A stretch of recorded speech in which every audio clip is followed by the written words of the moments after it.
ይፍቅር ይሄው የኔ ፍቅር ምንድነው ይሄ? 30 ደረቅ እንጀራ አማርኛ አልሽ? ወጡስ?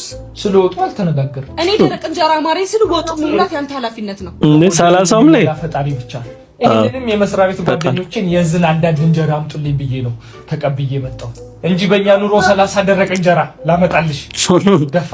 እንደ ሚኒስቴር በሞተረኛ ነው ታጅቤ መጣሁ። አንተማ በዚህ አይነት ራስን ስታጠፋ ማየት አማሬን ብልስ ላታጠፋ ነው ማለት ነው። ምን በወጣኝ ጠፍቻለሁ እኮ ያለው ነው እንደሚመስልሽ?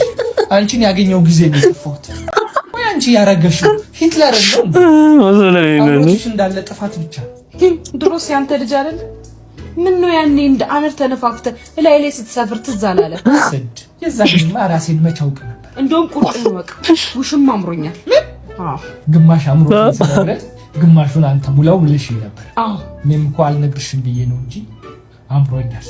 ምን ፍቺ ሲጀመር ልጅ ነው የሚመስልም። በምን አባወቅ የእርግዝና ራጅ ላይ አይቷል። እኔ ቀይና ራስታ ልጅ ልወልድ አልችልም እና እንጀራዬን ይዤ እሄዳለሁ። ሌላ ኑሮ መሰርታለሁ እንጂ ቢያንስማ 15ቱን እንጀራ አስቀምጠህ ነው የምትሄደው። ጭራሽ ነው ሰላክሽ 15 እንጀራ ነው እርስሽ? እሺ ቢያንስ አፋፍ እንካፈል። ኧረ አፋፍ እንካፈል።